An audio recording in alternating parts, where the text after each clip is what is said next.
Hello everyone! Now, a lot of you are hopefully staying at home to socially distance yourself, and I know how boring that can be. But the good thing about having all the spare time is that you can use it to reinvent yourself. You can learn new skills, maybe complete other goals that you could never allocate time for until now. Or you could spend it wasting away in front of a computer screen. Now, most of you probably won't be willing to spend so much money on a PC, especially during hard times like these. So to ensure this will be accessible to as many people as possible, today we are doing a budget build focused entirely on performance with no concern for bling whatsoever. Welcome everyone to the $750 PC of mid-2020.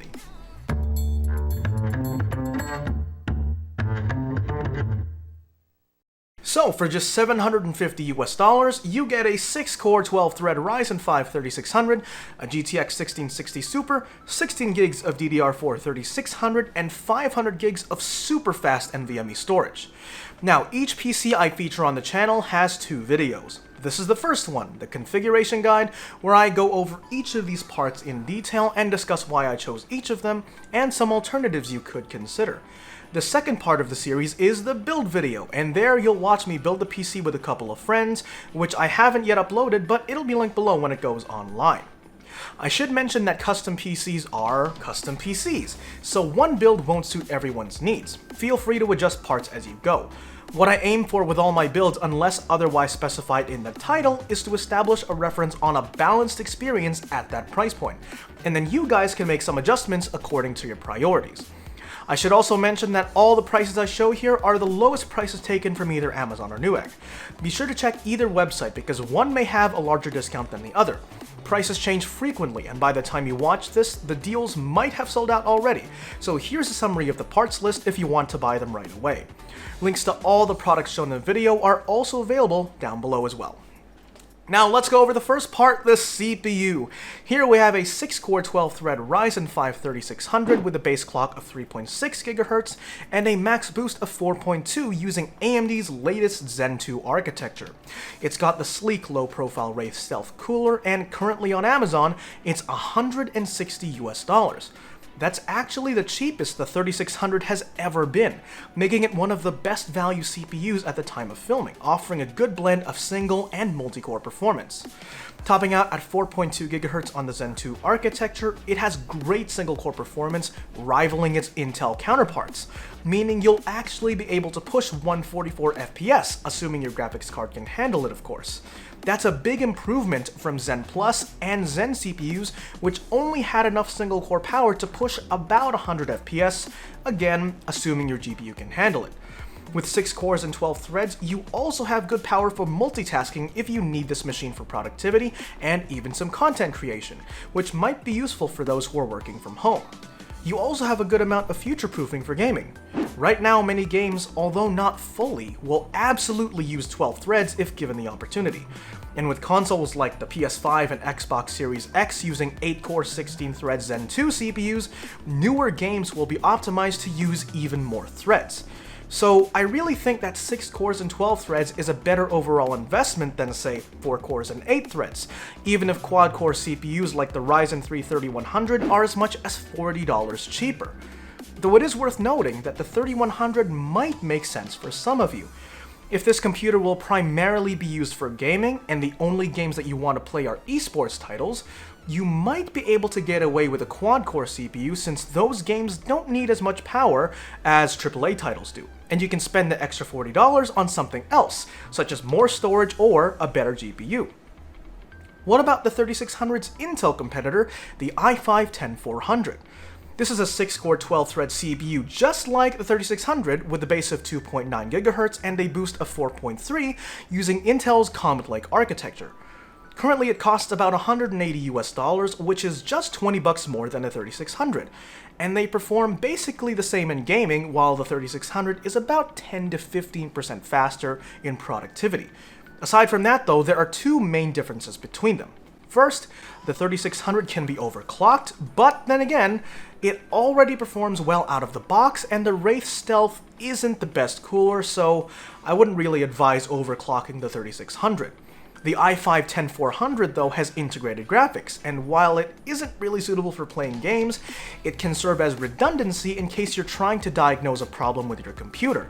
If you suddenly don't have any video output from your GPU, at least you have an extra video output to check if it's the GPU's fault or if it's something else in the computer that's causing the issue. And that brings us on to motherboards, and today we have the ASRock B450M Pro 4. At just $80 US, this is one of the cheapest B450 boards out there. Despite that, it has a good feature set with 4 memory slots, 4 SATA ports, 2 M.2 slots, and 10 gigabit per second USB-A and USB-C. It's also a good looking color neutral board which will suit any build, even if it doesn't have any RGB lighting.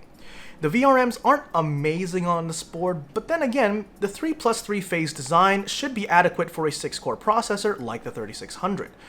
This is a micro ATX board, and it's actually the first one I've built with on the channel, which means it does lose features compared to ATX boards because it's basically an ATX board with its lower 20% cut off.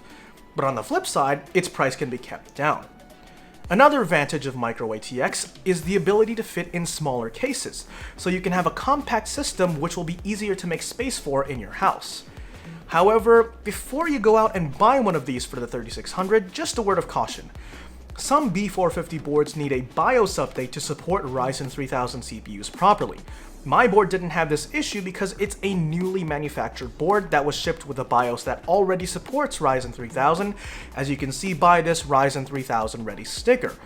But if you end up with a B450 board with an older BIOS revision, the 3600 won't work, and you'd need an older CPU such as a 2600 to update the BIOS.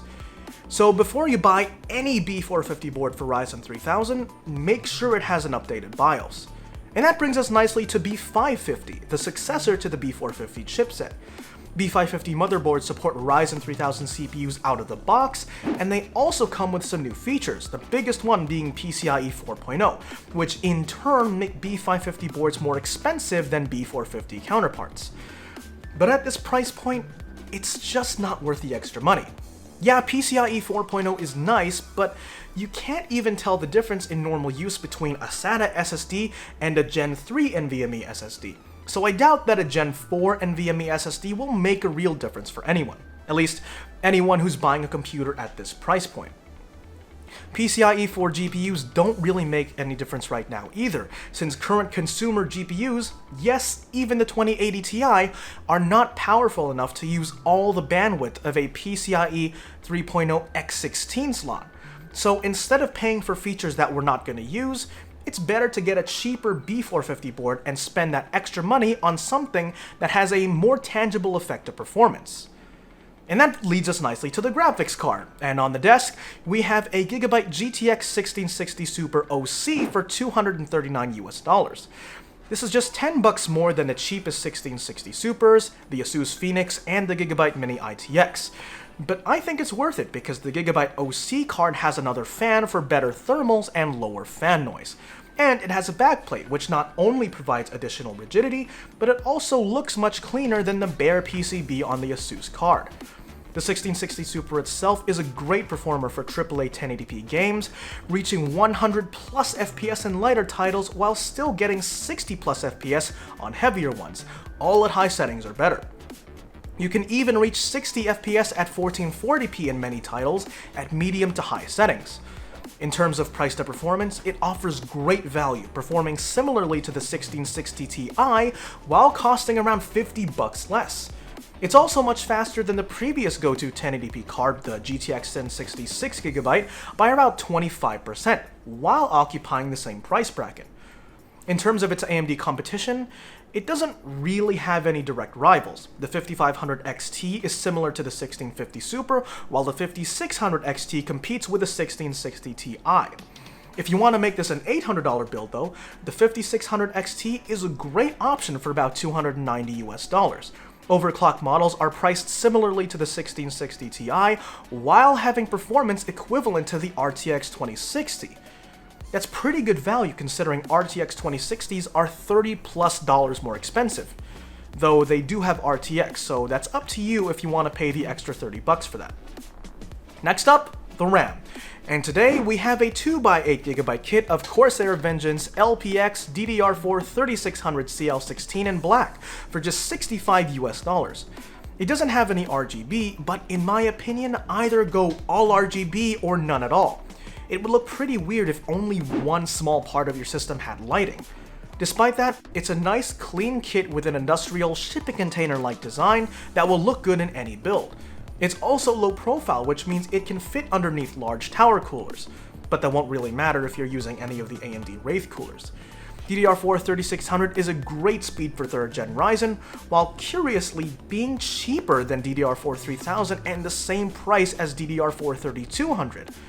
But that seems to only be the case with this specific kit, since with other kits, DDR4 3200 is slightly more expensive than 3000, while 3600 is noticeably more expensive than 3200. You probably noticed by now though that this isn't actually 3600. Well, that's because here in Hong Kong, 3600 is a lot more expensive than 3200, so I went with 3200 instead. But on Amazon and Newegg, DDR4 3600, at least for this kit, is good value. 16GB of RAM is a good amount for gaming and some multitasking, and having 2 out of 4 memory slots occupied on our motherboard means we can upgrade to 32GB of RAM down the line if we need to. Say, for example, you suddenly want to use it for content creation purposes.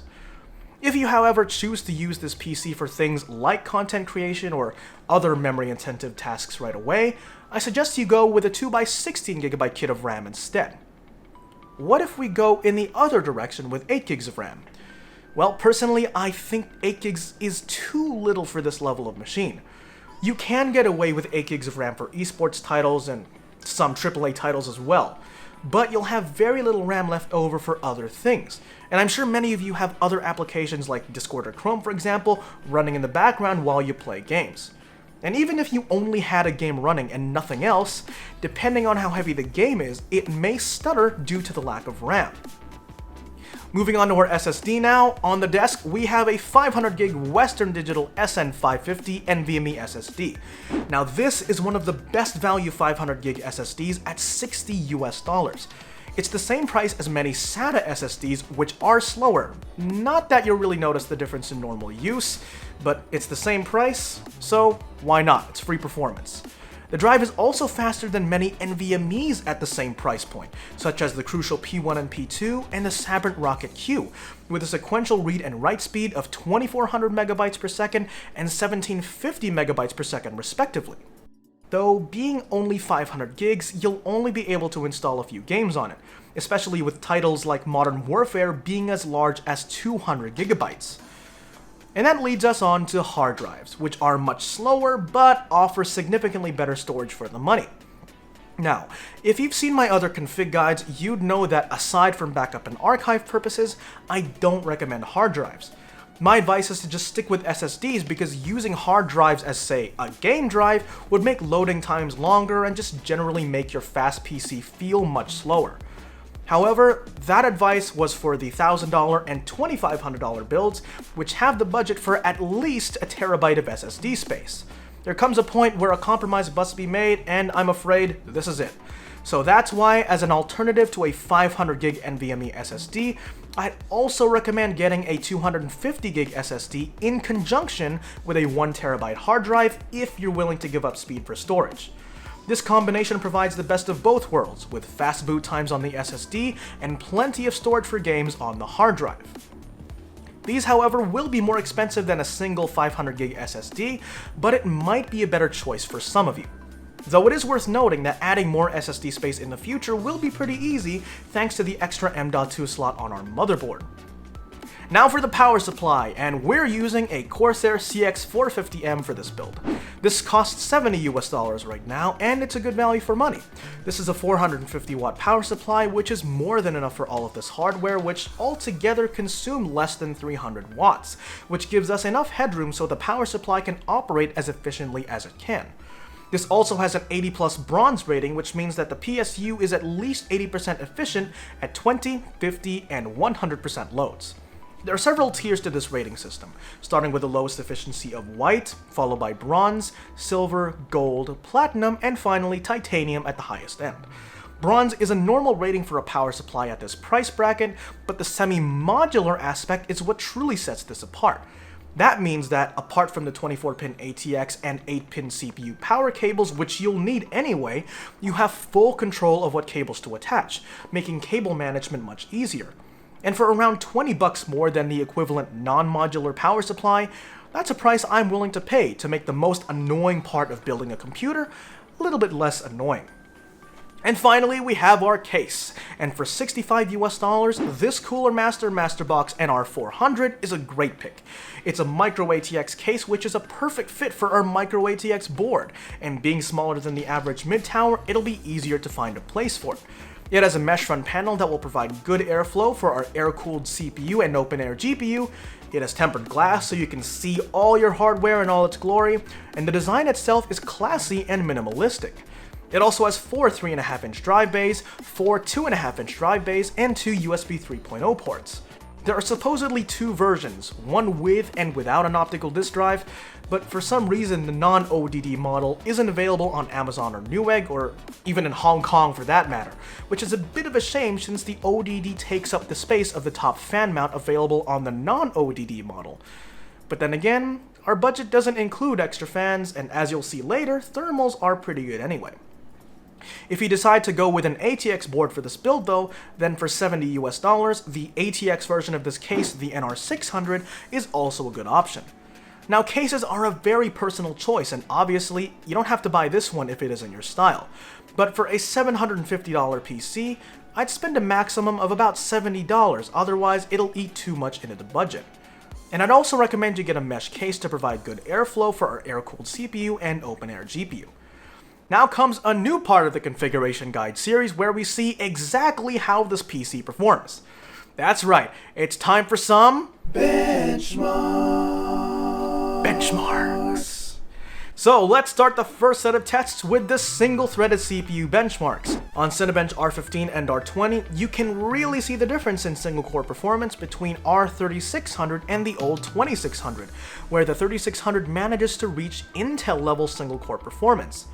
It's slightly faster than its Intel competitor, the 10400, while still lagging a bit behind the 10600K and 10700 because of their faster single-core clock speeds. It's the same story in Geekbench 5, where the 3600 is significantly faster than the old 2600, slightly faster than the 10400, while trailing behind the 10600K and 10700. Moving on to the multi-threaded tests, in Cinebench R15 and R20, R3600 not only manages to beat the i5-10400, but it also manages to match the 10600K's multi-core performance. Though that gap will widen if the 10600K is overclocked. But also keep in mind that the 10600K is $100 more expensive, and it doesn't even come with a cooler. The older 2600 manages to beat the 3100 despite having slower cores, while the 10700 is at the top of the pack, having the most cores. Geekbench 5 produces identical results, with the 3600 on par with the 10600K and ahead of the 10400. Alright, now let's see how this computer performs in games, starting with GTA 5. On the left, you can see the MSI Afterburner overlay with GPU temperature, usage, and clock speed, CPU temperature, usage, and clock speed, and current, average, 1% low, and 0.1% low FPS. And here I am doing my usual thing of blowing stuff up. This was run at very high settings and our performance is excellent at 1080p. We average 111 FPS with a 1% low of 78 and a 0.1% low of 69. Performance is still good at 1440p, averaging 66 FPS with a 1% low of 51 and a 0.1% low of 47. Next up, we have Modern Warfare. As usual, I'm playing on shipment for maximum chaos. The game was run at high settings and it runs great at 1080p. We average 85 FPS with a 1% low of 59 and a 0.1% low of 6.7. Ignore the 0.1% lows because they are just stutters that happen during respawns. This game still runs well at 1440p with an average of 60 FPS, a 1% low of 44, and a 0.1% low of 7. The next game we have is Apex Legends, and here I am taking on a squad held up in a small building. The game was run at maximum settings and we have excellent performance at 1080p with an average of 114, a 1% low of 79, and a 0.1% low of 77. Performance at 1440p is great as well, with an average of 79, a 1% low of 52, and a 0.1% low of 48. And finally, we have Monster Hunter World, and here you see me hunting a monster. The game was run at high settings, and it ran fine at 1080p, averaging 55 FPS with a 1% low of 54 and a 0.1% low of 49. At 1440p, we don't get 60 FPS, but it's still very playable. The game ran smooth with no stutter, averaging 43 FPS with a 1% low of 35 and a 0.1% low of 30. Finally, let's see how thermals hold up. Here I have Hardware Info 64 showing CPU temperature, clock speed, and GPU temperature, with a CPU-Z stress test and Heaven benchmark running in the background at the same time to stress both the CPU and GPU. After a 1-hour stress test, CPU and GPU temperature stabilize at 88 degrees and 79 degrees respectively, which is good. This can be improved if you add more fans into the case, because the NR400 only comes with one intake and one exhaust fan, but even then, I'd be perfectly happy with these temperatures. So my friends, this is the machine that $750 will buy you. You get a Ryzen 5 3600, which is great for workstation applications and for driving those high frame rates, a GTX 1660 Super, which is perfect for high refresh rate 1080p gaming, and not half bad for 1440p either. 16 gigs of DDR4 3600, which is enough for gaming and quite a bit of multitasking. A 500 gig NVMe SSD for super fast Windows boot and game load times, all while running cool and looking clean. If you want a no-frills computer that's good at everything without breaking the bank, well, you found it. Thanks for watching, guys. If you liked this video, please consider giving it a thumbs up and subscribing to the channel. Please also remember to hit that bell icon next to it so you don't miss any future videos. Post your questions, comments, thoughts, feedback, or suggestions down in the comments below. Links to both Amazon and Newegg for all the products shown in the video, including the alternative parts, are available in the video description below. Thank you so much for watching, and I'll see you in the next video.